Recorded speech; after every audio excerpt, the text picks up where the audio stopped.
Today, prosecutors announced charges against the man suspected of shooting and killing 3 people at 2 Jewish facilities in Kansas. 73-year-old Frazier Cross, now charged with capital murder and first-degree murder. Police say that Cross gunned down a doctor and his grandson in the parking lot of a Jewish community center. Detectives say that Cross then drove a few miles across town to a Jewish nursing home where he shot and killed a woman just walking to her car after visiting her mother. Police arrested Cross not long after Sunday's shootings. No hate crime charges were announced, but federal prosecutors say those could come later on. And Cross has also gone by the alias Frazier Glenn Miller in the past. Yeah, he is a known former Ku Klux Klan leader and a white supremacist with a 30-year history of anti-Semitic behavior. 10 on your side's Andy Fox interviewed Frazier Glenn Miller back in 1986, and Andy dug deep into the archives today. You pulled out that old story.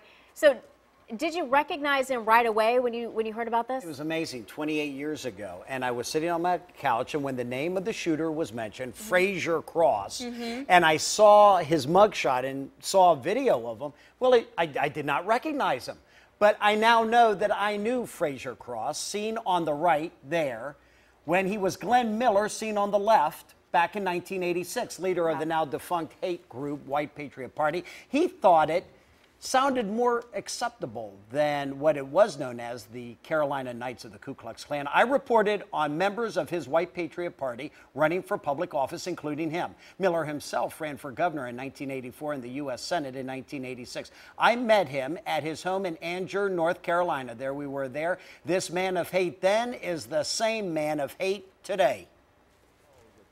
Glenn, there are many who will say, haven't we had enough? I mean, slavery, 1950s, 1960 riots, apartheid in South Africa. Haven't we had enough racial discrimination, racial hatred? Well, now, you can ride on that guilt trip if you want to, but I have no guilt at all.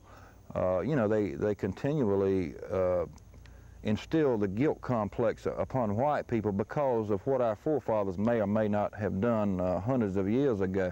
You know, for every one black we have abused, we have fed, clothed, educated thousands. There's no other race in the world that can say that. And we've paid them off many, many years ago. 28 years ago. Very strong. Interviewed him right there, Andrew.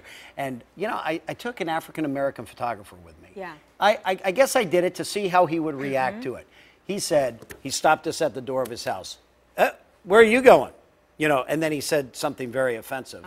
And he said, he's not coming in this house. We will do the interview in the yard, and that's why you saw us there in the yard. And all these years later, you can see that still sat in his heart. Just, you know, it's like what I said leading into this. The old man of hate is the same man of hate today. And ironically, I think the reports are out of Kansas, none of the victims were Jewish. They were Christians. Yeah, and he didn't know any of them. Didn't know any of them. He was just shooting. And, you know, his son, you know, people live with what they are taught. And his son was taught to hate. His son's car broke down along the side of the road. Some guy comes along to help him. He ends up shooting that guy, his son did, and then he gets in a gunfight with police and he gets shot. So his son was killed by police after he tried to help or had tried to kill a good Samaritan. And still he goes on with his hate. That was a few years ago. Wow. And, you know, it was just, people live what they are taught, and Glenn Miller taught his son to hate. He hated, he's dead,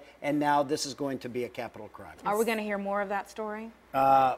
We have it, but we don't have it anymore today. Okay. Any more today? All right. Andy, thanks for sharing that with us. It's interesting, though, isn't it? It really is. 28 years ago. Wow. Thanks.